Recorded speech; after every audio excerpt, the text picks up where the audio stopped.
Olá, boa noite para os que estão chegando, os que estão passando.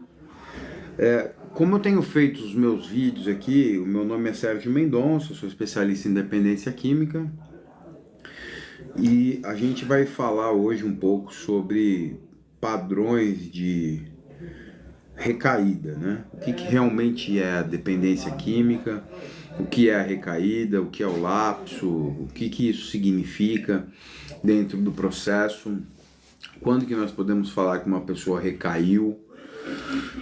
É importante a gente entender o processo, a gente entender esses conceitos, o que algumas pessoas não dão muita ênfase por fazer, né? Dar ênfase ao que é recair, né?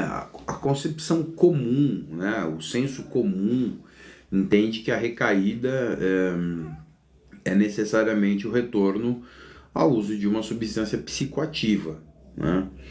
E de certa forma isso é um conceito também de recaída, né? Então quando a gente fala de recaída, a gente está falando do retorno de um hábito nocivo, de uma mania nociva, de um posicionamento nocivo. Então você entende que aquilo é nocivo, você muda por um período o seu posicionamento em relação àquilo, e depois de um determinado momento, por algum motivo, sempre tem motivo, bom, a gente vai falar disso mais pra frente, mas por alguns motivos, a pessoa ela retorna ao comportamento disfuncional, a pessoa retorna ao comportamento problemático. Na dependência química, o comportamento problemático para a maioria das pessoas é o uso da droga. O uso da droga é o comportamento problemático. Só que a grande verdade, boa noite a todos que estão chegando aí, a grande verdade é que o uso de drogas, propriamente dito, é um dos comportamentos problemáticos, né? Então, aí chegam outras concepções, né? Por exemplo, a concepção de que retirando a droga, todos os demais problemas ou todos os demais comportamentos problemáticos imediatamente serão resolvidos. Bom, aí a gente tem um problema com esse conceito. Se fosse assim, seria bom demais e nós não teríamos tantos problemas sociais, né? A verdade é que a sociedade tem graves desajustes comportamentais e emocionais e muitas vezes isso não tem absolutamente nada a ver com drogas. Mas quando a gente entende a recaída, quando a gente entende o uso de droga, a gente passa a compreender também que o uso de drogas é um padrão disfuncional, é um padrão muito evidente de disfunções emocionais. Então, o que o uso de droga basicamente é? O uso de droga ele é uma bússola. Por que uma bússola? Porque ele indica um problema emocional. O uso de droga indica que existe um problema emocional. Então todo dependente químico ele tem um problema de fundo emocional? Sim. Todo dependente químico tem um problema de fundo emocional. Cada um no seu grau, cada um do seu jeito, cada um à sua maneira. Então, a questão é emocional.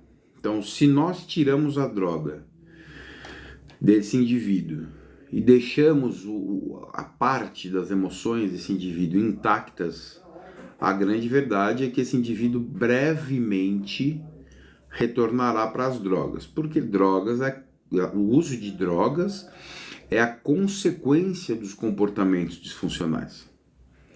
O uso de drogas é a consequência das emoções disfuncionais. Os comportamentos disfuncionais são a consequência das emoções disfuncionais. As emoções e os comportamentos disfuncionais são consequência de pensamentos e crenças disfuncionais. Então é necessário compreender esse mecanismo, né? Essa questão cíclica, né? Pensamento interfere no sentimento, que interfere nas ações, ações que vão interferir na sua vida social, que vão interferir na sua vida financeira, na sua vida familiar, na sua vida profissional, na sua vida escolar, enfim. Então você vai, de todas as maneiras, você vai ter prejuízos. Então, quando que nós entendemos uma recaída? Quando principalmente o indivíduo ele tem uma boa compreensão do que ele precisa modificar, ele tem uma boa compreensão de todos os comportamentos que ele precisa abandonar, ele abandona esses comportamentos, ele impõe normas e regras que ele compreende como normas e regras indispensáveis para o desenvolvimento de uma boa vida, mas depois de algum tempo, por algum motivo, esse indivíduo ele readota esses comportamentos, ele readota essas atitudes, que são atitudes que vão destruir a sua qualidade de vida. E aí o que acontece? Muitas vezes os pensamentos, a ansiedade, a tristeza, a solidão, são estados emocionais que muitas vezes o dependente químico quer fugir disso. Então o uso de droga muitas vezes é uma forma que o indivíduo tem de sumir desses padrões, de desaparecer desses estados emocionais, ou pelo menos adquirir esse senso de distanciamento desses estados emocionais nocivos, indesejados, destrutivos, enfim. Mas a verdade é que esses estados emocionais, eles são anestesiados, é bem como uma anestesia mesmo, né? Essa anestesia, ela funciona por algumas horas, passou ali algumas horas, acabou a anestesia e você lida, você se depara novamente com a realidade conturbada, com a realidade indesejada, com a realidade que você tentou evitar de todas as formas, né? Através do uso da droga, mas não conseguiu. Você não conseguiu fazer isso. Mas você faz essa tentativa através do uso de substância. Por quê? Porque as suas crenças, muitas vezes, elas te levam a um posicionamento na vida inadequado. E esse posicionamento inadequado na vida vai te trazer consequências extremamente nocivas, consequências extremamente preocupantes, consequências muito ruins, né? Então a verdade é a seguinte: quando nós entendemos a história do uso de substâncias, nós entendemos que o ser humano, primeiro a gente tem que entender isso, o ser humano ele está em busca do quê? De prazer. Então tudo é uma forma maluca, digamos assim, do ser humano de encontrar prazer, através do sono, através da comida, do sexo, do carro, da velocidade, da adrenalina. Então são várias formas que o indivíduo vai apresentando ao longo do tempo para encontrar prazer. Ao longo da história da humanidade, a gente vê que as drogas, tanto as lícitas quanto as ilícitas, né? As liberadas e aquelas que não são liberadas, elas fazem parte da humanidade. Nós precisamos compreender isso. Então, o que a gente tem que entender? Existem tipos de usuários de substâncias, né? Então, existem os abusadores, são aquelas pessoas que têm uma relação abusiva com a substância, mas essa relação ela não é frequente, mas é uma relação muito prejudicial. A quantidade, geralmente, de droga é muito elevada, e o indivíduo ele vai ter problemas com o seu uso de droga.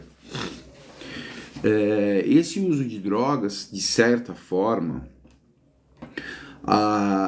Por algum tempo, né, isso é de pessoa para pessoa, não dá para pôr uma regra, né? Ele vai realmente trazer prazer, ele vai realmente trazer alívio, ele vai realmente trazer empolgação, euforia, sensações de, por exemplo, alívio de ansiedade. Então o indivíduo ele passa a fazer associações, né? O dia eu estava ansioso, usei drogas e a ansiedade desapareceu. Passa algum tempo, esse indivíduo se sente ansioso novamente, ele já faz a associação naquele dia que ele estava ansioso, usou droga e se aliviou. Então ele começa a fazer uma conexão do uso da substância, ele começa a fazer uma conexão do uso da droga com o alívio desse mal-estar. E aí, Reverso, tudo bom, meu querido? Seja bem-vindo. Boa noite, Beto, seja bem-vindo. Então, a partir do momento que começa essa associação ela passa a ser muito problemática. Por quê? Porque chega um momento em que o indivíduo ele já não usa a droga.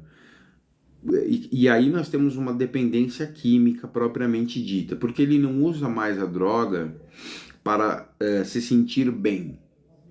Ele muitas vezes ele usa a droga para aliviar o mal-estar gerado pela ausência da droga. Então, nesse ponto, a gente já percebe, né, nós profissionais já percebemos na anamnese, no estudo do caso, que existe uma dependência severa, porque o indivíduo ele já não está mais usando a droga para buscar prazer, mas ele está buscando a droga para não sofrer os efeitos do desprazer gerado pela ausência da droga. E isso, sem sombra de dúvida, é um problema muito grande, é um problema muito acentuado.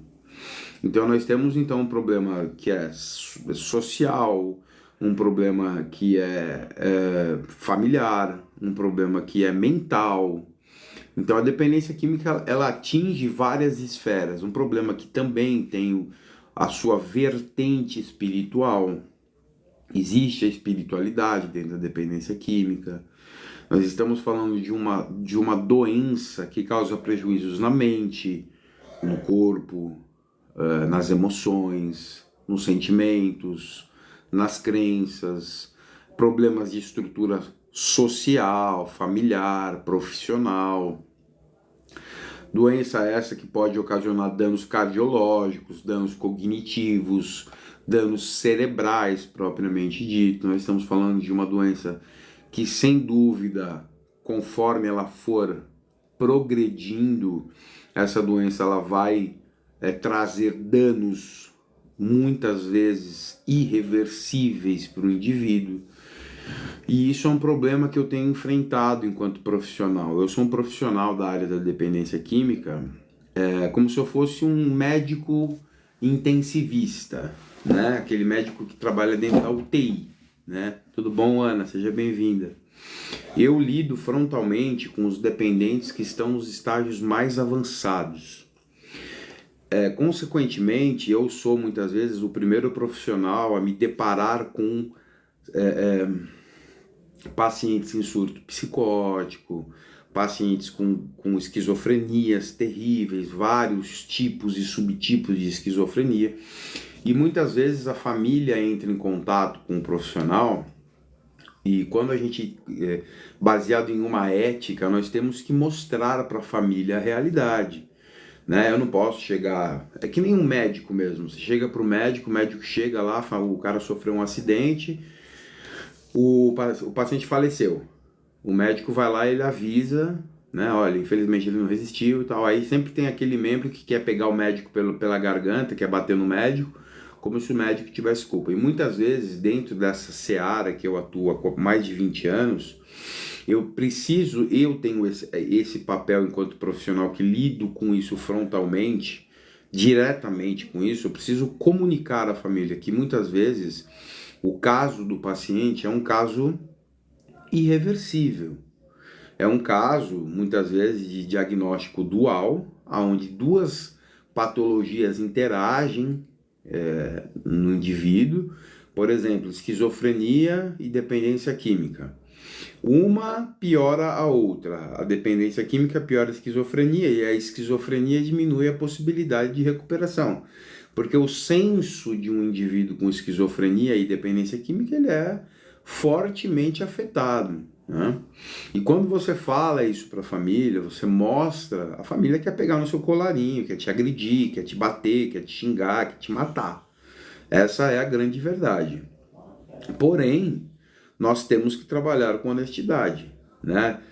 E eu sempre falo para as famílias, eu falo, olha, eu como profissional da área, há muitos anos, e também na área da codependência, onde eu trato os membros da família, as pessoas mais ligadas ao dependente químico, como por exemplo mãe, esposa, filhos, filhas, a gente tem um problema muito sério, porque muitas vezes o próprio dependente aceita o seu diagnóstico, mas a família não aceita, né? Então muitas vezes você fala, olha, ele tem um problema, ele tem um dano cognitivo já acentuado, um dano cognitivo importante, né?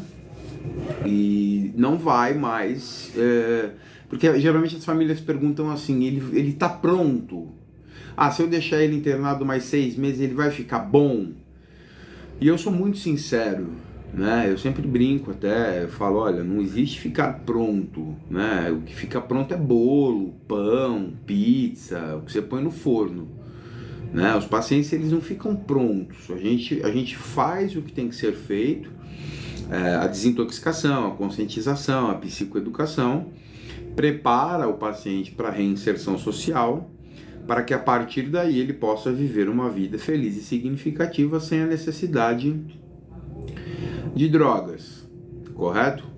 Então a gente enfrenta isso. As pessoas elas não compreendem que muitas vezes as situações de vida do indivíduo, as situações de vida que esse indivíduo tem apresentado, as situações de vida que esse indivíduo tem sido exposto, são ainda mais um problema. Então veja bem, o paciente tem uma psicopatologia, como esquizofrenia, por exemplo. Aí esse indivíduo tem a dependência química. E esse indivíduo tem um ambiente social e familiar extremamente nocivo para que a sobriedade possa se desenvolver, porque a sobriedade ela precisa de um bom ambiente para que ela possa se desenvolver. Obrigado, Ana. Muito obrigado. A sobriedade, assim como a dependência química se desenvolve em um ambiente depressivo, obscuro, nocivo, mentiroso, desonesto, extremamente pútrido. A sobriedade, ela precisa de um ambiente bom para se desenvolver também. E muitas vezes esse paciente esquizofrênico, dependente químico, grau 3 elevado, ele volta para um ambiente social, familiar, absolutamente favorável ao uso. Como, por exemplo, muitas vezes a família fala, o dependente químico é ele. Eu não tenho dependência química, eu posso beber minha cerveja. Muitas vezes o indivíduo ele mora com a mãe, com o irmão, a mãe gosta de tomar cerveja e o irmão fuma maconha. E aí esse indivíduo termina o tratamento, ele volta para um ambiente onde é absolutamente nocivo, que não existe a possibilidade desse indivíduo conseguir fazer com que a sobriedade dele progrida. A sobriedade desse indivíduo ela também precisa progredir, porque ou essa sobriedade vai progredir ou essa sobriedade vai regredir. Sobriedade ela não fica estagnada, assim como a própria dependência química. A dependência química ela não fica estagnada, ela vai progredir ou ela vai estacionar, né? Ela vai estacionar para quê? O que é estacionar a dependência química? É progredir a sobriedade. Isso que nós chamamos de estacionar. Estacionar não é deixar parado, né? Então o conceito de estacionar, que nem muitas pessoas falam, a doença é progressiva, incurável e fatal, mas é uma doença que nós podemos freá-la. Não podemos freá-la. A gente freia o uso da droga para que a gente consiga frear padrões comportamentais que são nocivos. Então esses padrões comportamentais que são nocivos, eles precisam ser abandonados para que outros comportamentos sejam adotados. Então é uma substituição comportamental. Então tem que haver essa substituição comportamental. O que significa isso? Significa que eu preciso substituir a desonestidade pela honestidade, os ciúmes pela confiança, a mentira pela verdade, a insanidade pela sobriedade, né, pela lucidez. São vários tipos de mudanças que o indivíduo precisa adotar, são vários tipos de postura que o indivíduo precisa adotar, a fim de que ele tenha uma recuperação, que ele recupere as estruturas de sua vida. Então, sobriedade é um processo de recuperação de estruturas. Então, quando nós falamos de recuperação, primeiro, a primeira ótica que nós temos é a ótica da recuperação abstemiológica. Então nós profissionais, nos focamos no quê? Na dependência da droga, no uso propriamente dito. Uso de maconha, de cocaína, álcool, crack, cola, o que for.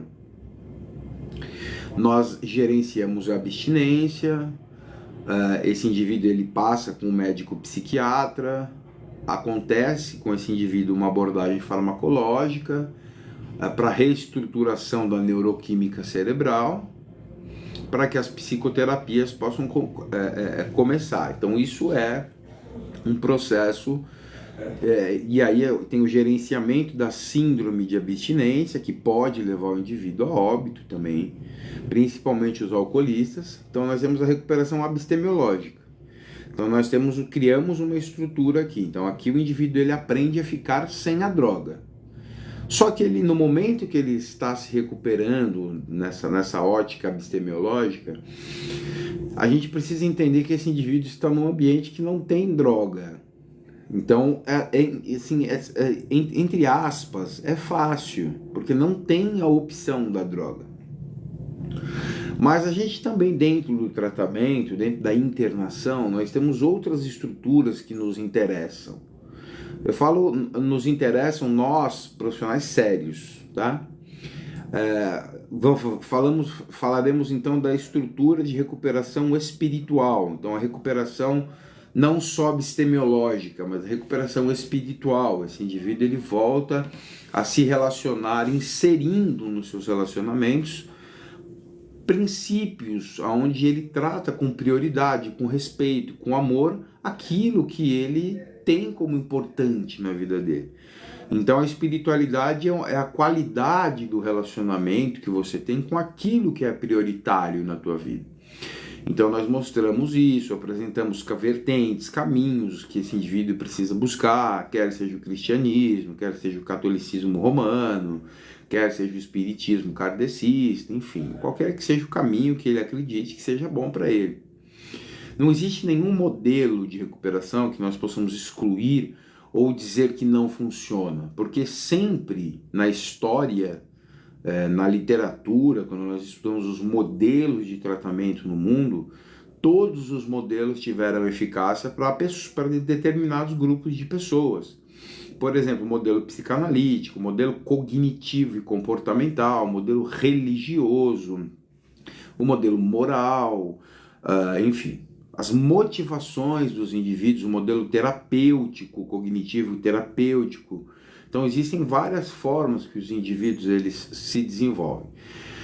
Agora nós temos uma terceira estrutura, que é a estrutura da recuperação comportamental. Então esse indivíduo ele passa a adotar comportamentos funcionais, comportamentos aceitáveis, comportamentos coerentes, comportamentos equilibrados, comportamentos que façam sentido. Então esse indivíduo ele entende que ele precisa abandonar comportamentos, ele precisa buscar novas amizades, enfim. Aí nós temos a recuperação social, que é onde esse indivíduo abandona ambientes, esse indivíduo busca novos ambientes. Podemos exemplificar aqui, por exemplo, jovens vão buscar grupos de jovens na igreja, vão conhecer pessoas em grupos de recuperação, nos grupos anônimos, por exemplo, que também pode ser legal. Esse indivíduo vai conhecer grupos de recuperação em outros ambientes, vai viajar, fazer excursão com grupos de pessoas. Esse indivíduo desenvolve uma vida espiritual, esse indivíduo desenvolve uma conexão com pessoas da sua igreja. Enfim, isso é extremamente importante. Aí nós temos a recuperação social, como eu falei, a recuperação profissional e a recuperação financeira. Então são vários tipos de recuperação, né? Então esse indivíduo ele volta a trabalhar, ele volta a ganhar o seu dinheiro. Se ele voltou a trabalhar é porque ele já está bem, ele já se encaixa novamente naquela empresa, ele já é aceito pela sociedade, aceito no trabalho. Esse indivíduo retorna ao trabalho. Consequentemente ele se encaixa, exatamente, é muito complexo. Esse indivíduo ele volta a ter uma estrutura financeira, agora ele tem dinheiro no banco novamente, ele tem o seu cartão com crédito legal, já tem um limite bacana, esse indivíduo ele volta a ter uma vida financeira sob seu controle. Consequentemente, esse indivíduo ele passa a ter um senso de responsabilidade, de desenvolvimento em diversas áreas de sua vida. Não apenas na área abstemiológica, mas é aí que nós encontramos um problema muito sério. Muitos profissionais têm dado muita atenção para a recuperação abstemiológica. E eu não estou aqui dizendo que a recuperação abstemiológica não é importante, muito pelo contrário, é extremamente importante. A recuperação abstemiológica é muito importante, até porque é necessária a retirada da droga para que outras etapas do processo de recuperação possam acontecer. Só que a maioria dos dependentes químicos, eles, dentro desses meus 20 anos de sobriedade total das drogas, a maioria dos dependentes químicos, eles simplesmente se acostumam, eles se acomodam no fato de simplesmente parar com a droga. Quando eu me coloco diante dos meus mais de 15 mil pacientes que eu tive ao longo desses anos, eu sempre falo a eles, olha, são 20 anos que eu estou sóbrio de drogas, álcool e drogas. Eu sempre estou na minha igreja, eu sou formado em teologia, vivo fazendo cursos tanto de teologia quanto na minha área de atuação de dependência química, que já são mais de 120 cursos na minha área. São tempos e tempos dedicados a isso.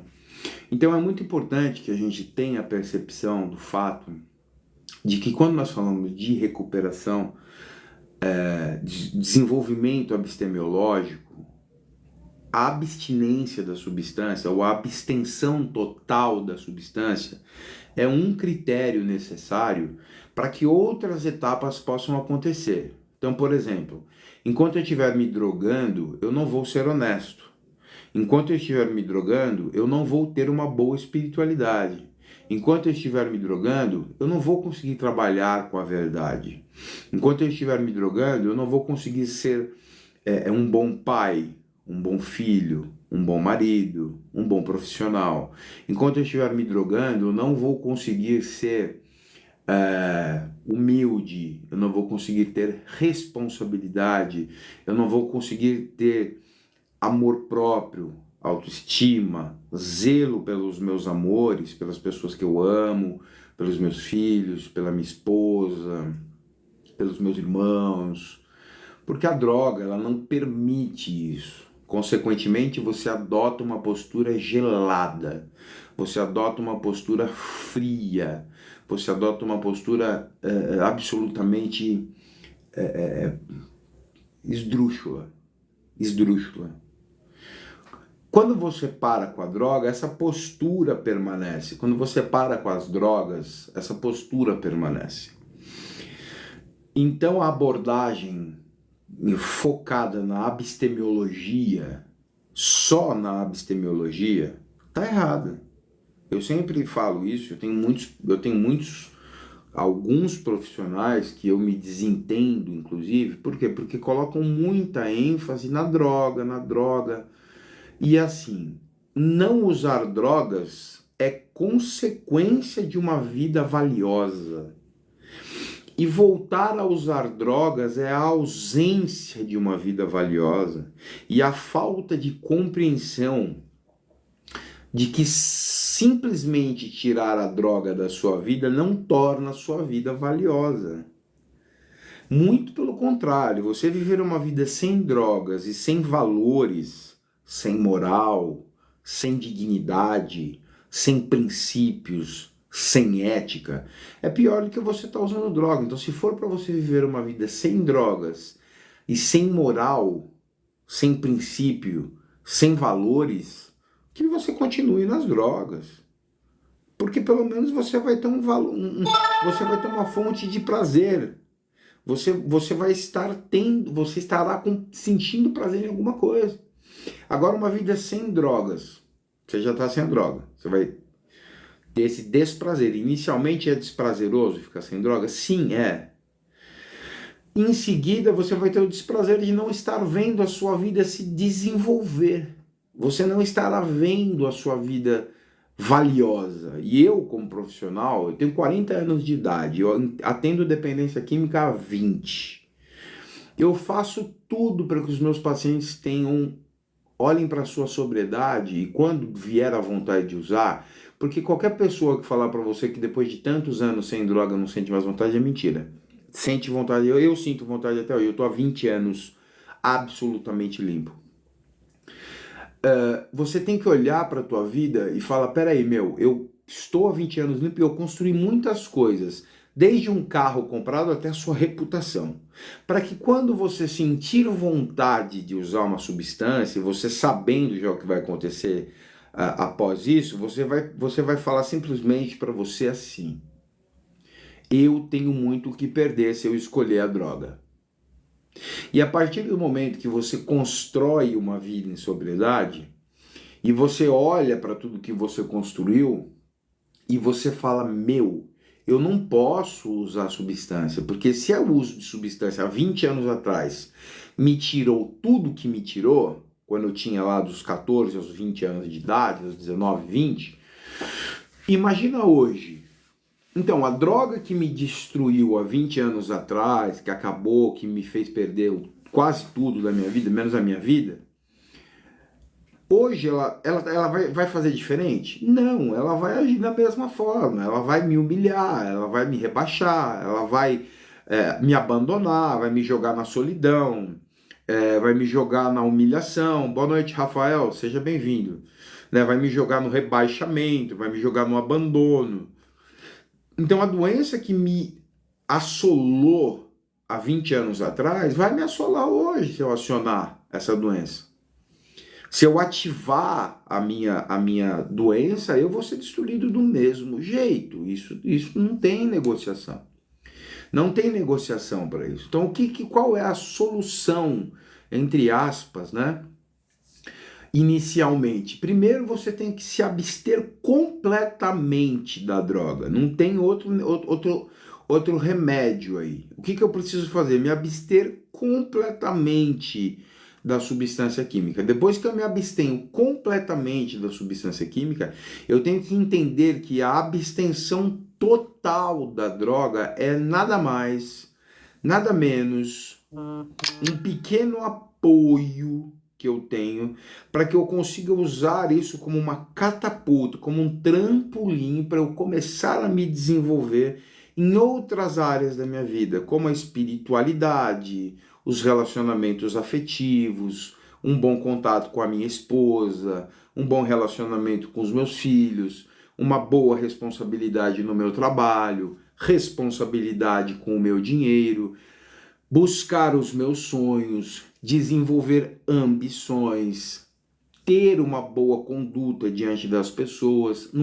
Não é agradar pessoas. Veja bem, quando eu falo de ter uma boa conduta, é você agir do jeito certo. E muitas vezes, agir do jeito certo não agrada as pessoas. Não agrada as pessoas. Não agrada. Esses dias aconteceu uma situação que o cara foi, estacionei o carro, o cara foi, não tinha lugar para ele foi estacionou numa vaga de cadeirante. Eu falei, amigo, beleza, tudo bem? Viu, tá errado, você não deve parar seu carro aí. O cara queria me agredir. Simples assim, xingou, falou tudo todos os palavrões que vocês forem capazes de imaginar. Então as pessoas, elas não é agradar, mas é você simplesmente fazer o que tem que fazer, né? Você tem que fazer o que tem que ser feito. Quando você faz o que tem que ser feito, você desagrada. Por exemplo, eu tenho milhares de amigos em São Bernardo do Campo, né?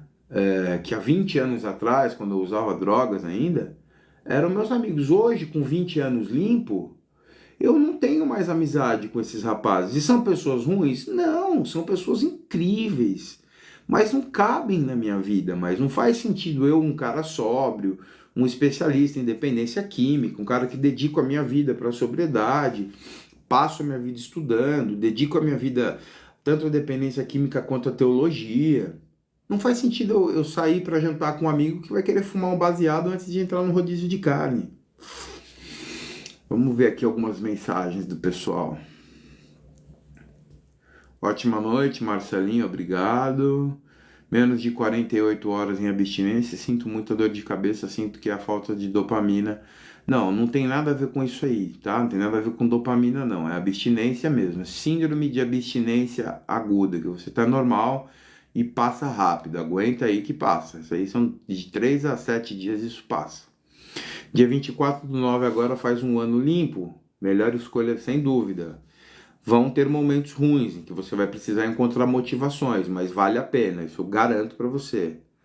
Moro próximo a uma biqueira, vejo homens e mulheres saírem das clínicas lindos e voltam e virem buscar. Verdade, assistindo você aqui de Los Angeles, top, isso aí, Rafael, manda ver. Orgulhoso de você, espero que você esteja bem. Então, quando nós falamos da recuperação, parei de contar os dias limpos. Eu também não conto dia limpo, não, só conto os anos agora, dias não. Então, a gente entender essa ideia, quando a gente vai falar de recaída, uma pessoa quando ela usa droga é uma recaída? Não, é uma violação de abstinência. Por quê? O que acontece? Muitas vezes o indivíduo ele vai lá, ele fuma uma pedra, ele violou a abstinência, mas naquele mesmo momento ele pode se arrepender e já frear o uso. E ele não violou a sua estrutura emocional, a sua estrutura espiritual, a sua estrutura familiar, a sua estrutura profissional. Então nós não podemos chamar isso de recaída, nós chamamos de violação de abstinência. Então ele perdeu o tempo limpo? Sim, ele perdeu o tempo limpo, mas ele não voltou aos seus padrões de comportamentos mais bestiais que são adotados quando o indivíduo está na adicção, na dependência química ativa. Então não se pode chamar de recaída. Então o indivíduo está usando drogas, e isso pode acontecer também, embora raramente, mas pode. O indivíduo está usando drogas, mas ele não mente, ele não rouba. Ele só usa no dia do pagamento e do vale dele, por exemplo. Ou quando ele refaz a retirada dele lá na empresa. Ok. Então esse indivíduo ele tem um problema unicamente químico com a droga. Existe, mas progride. É comum isso? Não é. Porque o indivíduo ele começa a se adaptar, ele vai se adaptando àquela forma de vida com droga. Então o que tem que entender? Às vezes o cara tá sem droga, mas o cara tá mentindo. Tá recaído. O cara tá sem droga, mas tá assistindo pornografia. Tá recaído. Por quê? A gente tem que entender o quê? A primeira coisa que a gente tem que entender é que compulsões migram. Isso você tem que saber, você tem que guardar isso na sua cabeça. Então, se você cuida da sua espiritualidade, dos seus estados emocionais, você vai perceber, você vai frear essa migração da compulsão. Então, a compulsão migra. A compulsão ela sai da droga e a compulsão vai para a comida. A compulsão sai da droga e vai para o sexo. A compulsão sai da droga e vai para a pornografia. A compulsão sai da droga e vai para a masturbação. A compulsão sai da droga, vai para as compras. Sai da droga e vai para os jogos patológicos. Então as compulsões, elas migram. Então quando você fala que você está recaído em quê? O Sérgio recaiu. Assim, olhando honestamente, eu já tive milhares de recaídas nesses 20 anos. Eu só não tive recaída epistemológica. Eu não violei minha abstinência. Mas eu já tive recaída com pornografia, eu já tive problema com pornografia, eu já tive problema com velocidade de carro, eu adoro velocidade. Andar de carro V6, carro turbo, carro que anda bem, violar as leis de trânsito. Então é muito complicado a gente entender, peraí, o que é recaída? Então quando eu vejo alguns profissionais, inclusive tem alguns vídeos que eu estou costurando os meus vídeos com algumas pessoas que têm falado algumas atrocidades, eu falo contra as ideias, eu não estou falando contra as pessoas. As ideias, elas são questionáveis, e até eu sou um profissional que eu deixo aberto para questionarem as minhas ideias. E se tiverem gabarito o suficiente para me refutar, é só pedir para subir na live e me refutar. Tá tudo certo, se eu estiver errado, ou se uma ótica mais suprema, uma ótica mais coerente do que a minha, eu vou aceitar e vou adotar para mim. Então, o que nós temos que entender é que você viola a sua recuperação de várias formas. Você não está só em processo de recaída quando você usa droga. E tem muitas pessoas nas redes sociais que eu vejo falando que, primeiro, resumem recuperação em estar usando ou não usando droga. Segundo, recuperação e tratamento é através de um programa chamado 12 Passos.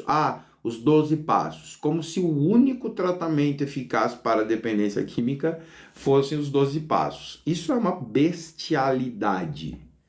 Os 12 passos, eles foram bons, o método Minnesota de tratamento, há muitos anos atrás, eles tiveram a sua eficiência, ajudaram milhões de pessoas, sem sombra de dúvida.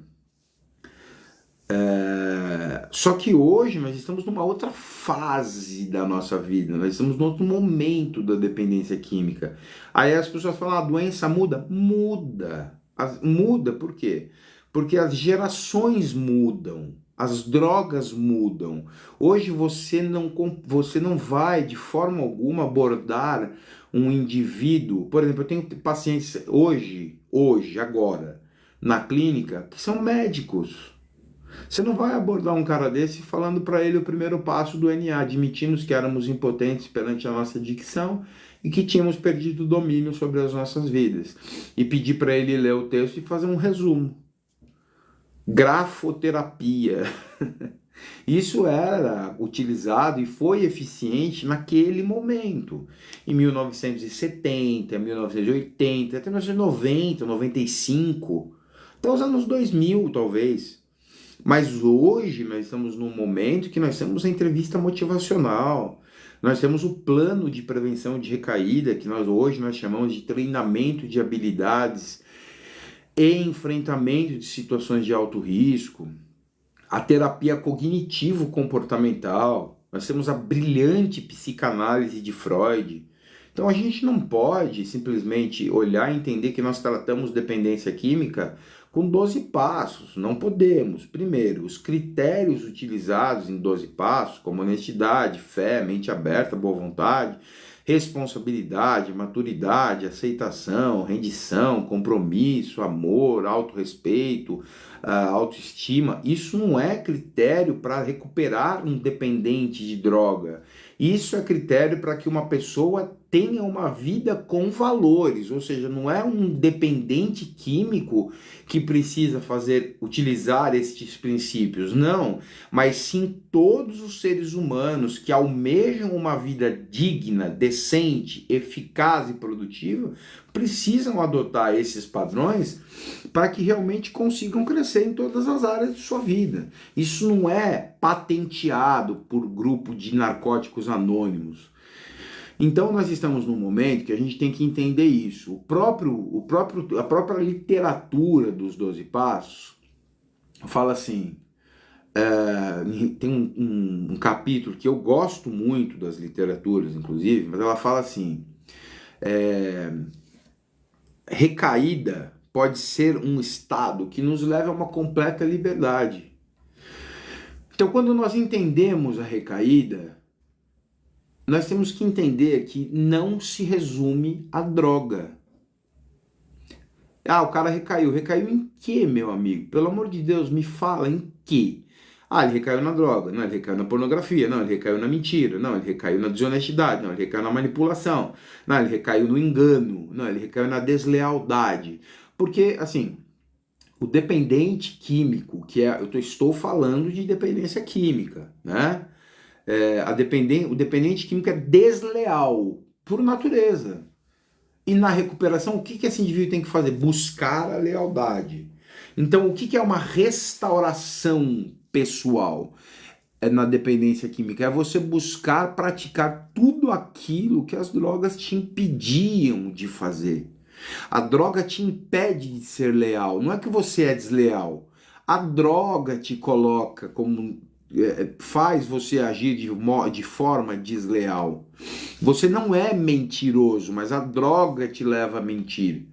Até porque quando o indivíduo está no uso de droga, o que acontece com esse indivíduo? Quando o indivíduo está no uso de substâncias, o indivíduo ele precisa, ou ele cria a crença de que ele precisa proteger de qualquer maneira a sua dependência, o seu uso de drogas. Então esse indivíduo ele cria uma blindagem ao entorno da sua própria vida para que ninguém questione o seu uso de drogas. Por quê? Porque ele não quer abandonar a sua dependência química. O que esse indivíduo faz? Ele utiliza, então, ele adota desvios de caráter, não são defeitos de caráter. Está errado esse termo. Quem usa está usando de modo errado. Mas você pode ouvir quem você quiser. Se tiver outro profissional que você goste mais, você ouve o seu profissional. Se você gosta do que eu te ensino, só que o que eu te ensino está na literatura. Eu tenho todas as minhas referências bibliográficas ali, que depois eu até vou postar um vídeo, vocês podem ver. Então é necessário que esse indivíduo entenda que o abandono de padrões é uma exigência para quem quer ficar em recuperação. E que recuperação é essa? Ah, eu quero só me recuperar da droga. Vamos fazer uma imaginação aqui. Vamos criar um cenário nada a ver aqui.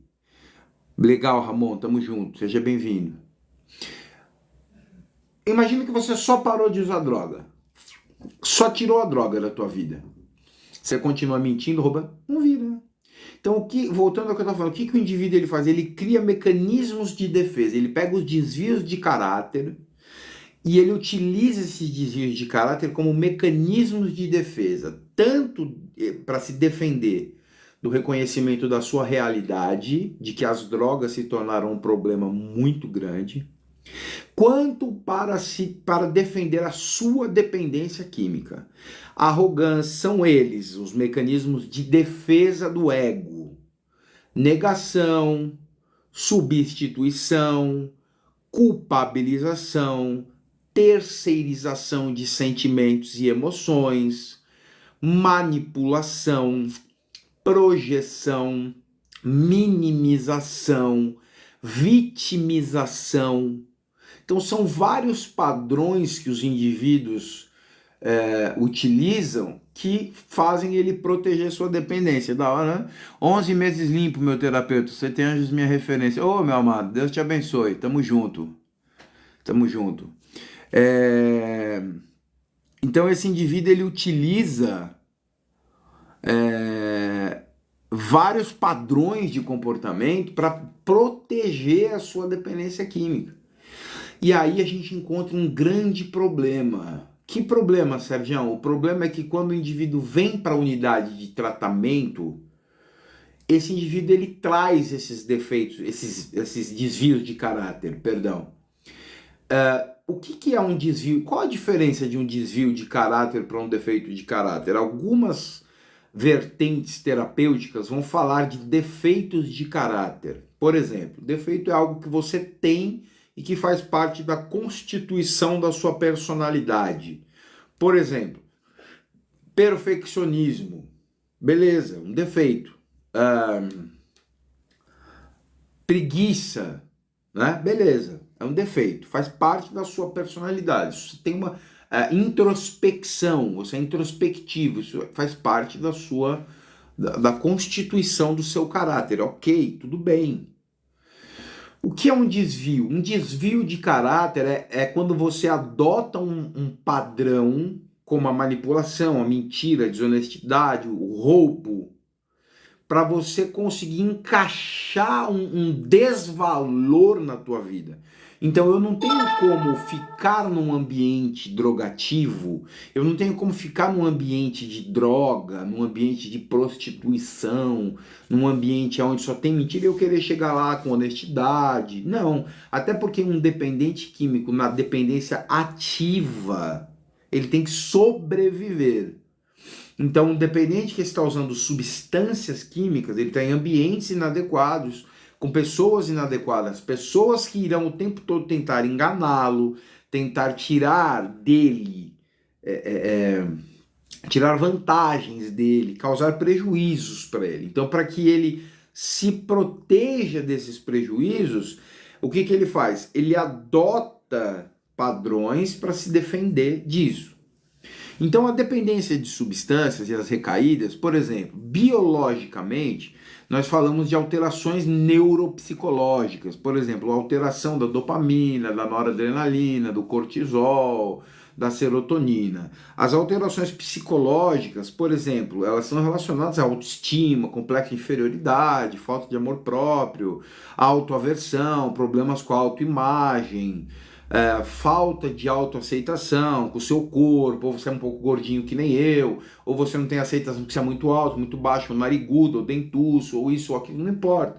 Mas você não tem aceitação de si, e quando você usa drogas parece que você lida melhor com esses padrões que você tem e que você não gosta de ter. E também nós temos que entender a questão social da dependência química, o meio, o ambiente que nós muitas vezes estamos inseridos dentro do processo de recuperação, muitas vezes é um ambiente recaído já. É um ambiente de total destruição, é um ambiente de humilhação, é um ambiente desfavorável para o desenvolvimento da sobriedade e muitas vezes é um ambiente que é favorável para que a sua dependência química progrida e fique progressivamente pior. Então, lamentavelmente, é isso que acontece. O vizinho ligou o som aqui, então se vocês estiverem ouvindo um som aí, não repara não, presta atenção em mim. Então, é necessário que você tenha essa percepção e você compreenda o fato de que dentro do uso de substâncias nós temos outros problemas, como por exemplo, o indivíduo usa a droga por quê? Essa pergunta é uma pergunta difícil de ser respondida. Nenhum profissional vai te dar essa resposta de bate-pronto, sem fazer uma boa investigação no indivíduo, no paciente, entender o que constituiu essa dependência. Então, basicamente, o plano, o processo de prevenção, o treinamento de habilidades sociais e enfrentamento, o que você tem que fazer? Entender que é necessário você ser treinado para conseguir enfrentar as situações de risco que aparecerão dentro do seu período de sobriedade, que aparecerão dentro do seu período de abstinência. Então, você vai desenvolver comportamentos, ou que nós chamamos de repertório comportamental, repertório emocional, para que você saiba o que aplicar nos momentos de situações de altíssimo risco. Situações de alto risco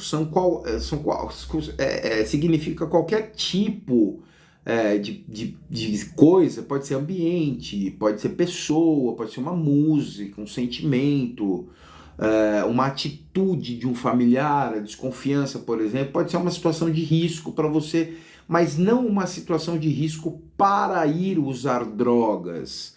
Pode ser um filme também, exatamente, mas a situação de risco para te disfuncionar. Então é necessário que você ligue os teus sensores comportamentais, emocionais, para você entender o que me disfunciona. E muitas vezes, né, a maioria dos indivíduos vão ter a percepção, sem sombra de dúvida, de que coisas pequenas te disfuncionam. E o dependente é pior, né? Porque o dependente é assim, se você tem um amigo que você gosta muito e esse amigo, em vez de sair com você, saiu com um outro amigo, uma outra pessoa, você já fica... O dependente tem essa questão emocional, tem essa questão meio possessiva, né? Eu falo porque eu estou falando de mim, eu estou falando do que eu sou. Eu não coloco os meus diplomas, as minhas formações à frente do que eu sou. Eu sou um dependente químico. Quando você fala comigo, você está olhando algumas pessoas de uma vez só. Você está olhando um ex-dependente químico, um cara que já mentiu, já roubou, já fez um monte de besteira. Você está vendo um dependente químico em recuperação. Você está vendo um profissional especialista na área. Você está vendo um homem que está há 20 anos sem usar drogas. Então, quando você me vê, você conversa comigo, você está conversando com 3, 4 pessoas ao mesmo tempo. Então, eu muitas vezes, quando eu estou com os meus pacientes, né, eu converso com ele, muitas vezes é o Sérgio dependente em recuperação conversando com um dependente que está no processo inicial. Muitas vezes, quando eu estou conversando com uma família, é o Sérgio especialista, de jaleco, de óculos na cara, falando um português impecável. Muitas vezes eu estou com os meus pacientes na clínica, eu sou com outro paciente, falando gíria. Para quê? Para que o próprio paciente sinta que ele está com um cara que já chorou as lágrimas que ele chora, conseguiu parar de chorar essas lágrimas e, consequentemente, quer ajudar esse indivíduo a também parar de chorar essas lágrimas e sabe como fazer. Então, quando você vê o Sergião, né, aqui tem pessoas que me conhecem, tem pessoas aqui que já foram minhas pacientes, sabem, eu sou uma pessoa que eu tenho uma personalidade, a minha personalidade como pessoa muito forte, a minha ética profissional, meu posicionamento profissional também é muito incisivo, o meu posicionamento profissional é muito, não é agressivo a palavra, mas é assertivo, eu sou muito assertivo, inclusive com as famílias. Eu tenho muitas vezes muitos problemas com as famílias, porque o que acontece, as famílias hoje, elas estão acostumadas a terem profissionais desonestos passando a mão na sua cabeça e colocando o dependente como um criminoso vagabundo e a família uma vítima, quando na verdade não é isso. Muitas vezes o dependente é vítima da família disfuncional. E quando eu falo, porque eu sou muito sincero com as famílias, a família fica revoltada. Então a família vai buscar quem? Vai buscar o profissional que vai passar a mão na cabeça dela, né? E muitos profissionais fazem o quê? Menosprezam por exemplo, veja bem, você tem um paciente que tem 40 anos. Esse paciente usou droga há 10 anos. Então a gente tem uma pessoa que foi funcional por 30 anos. E quando esse paciente chega sob os cuidados de determinados profissionais, o que esses determinados profissionais fazem? Menosprezam tudo de bom que aquele homem fez na vida. Se formou na universidade, criou filho, cuidou da esposa, tem casa própria, tem seus carros, tem suas coleções, por exemplo, toca um instrumento muito bem, um teclado, um piano. Tudo isso é ignorado, os profissionais vão lá e ignoram tudo de bom que o paciente tem e falam, ó, aqui você não é nada, aqui você é só mais um nóia para se recuperar, aqui você é só mais um doente. E isso está errado, esse não é um posicionamento que eu tenho enquanto profissional. O meu posicionamento enquanto profissional é olhar para um paciente pianista, um paciente baterista, um paciente formado em nutrição, em farmácia, em psicologia, aquele cara que construiu uma família, aquele cara que tem os filhos, que criou os filhos, é olhar e falar, eu quero esse cara de volta. Porque esse cara foi funcional. Cadê o cara que formou os filhos? Cadê o cara que conquistou as casas, o sítio, a fazenda? Cadê? Eu quero esse cara. Então a gente tem um papel, nós temos um papel muito importante, que é suscitar no próprio indivíduo coisas boas que ele já possui. Só que muitas vezes não é isso que tem sido feito. Por quê? Porque os profissionais hoje, eles têm um foco. Qual é o foco dos profissionais? Se tornar o herói da família. Não é o conscientizador, o educador do dependente. é se tornar o herói da família. Ah, o Sergião me ajudou, ele internou o meu filho. Não, peraí. Você não é mamãe, papai, vocês não são vítimas dele. Muitas vezes esse indivíduo, antes de ser dependente, ele foi um baita de um codependente. Muitas vezes esse indivíduo, antes de usar droga, ele ficou vendo você espancar a mãe dele todo dia. Então a gente tem que tomar cuidado com a abordagem que a gente está falando, que por trás de um dependente químico doente tem muitas vezes tem uma família, uma sistemática familiar absolutamente doente e disfuncional. E esse indivíduo vai sair da clínica e vai voltar para esse ambiente disfuncional e fatalmente ele vai retornar ao uso de droga.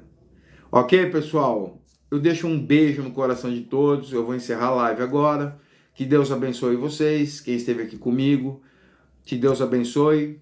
Espero vocês na próxima. Um beijo no coração e que Deus abençoe a todos. Até amanhã.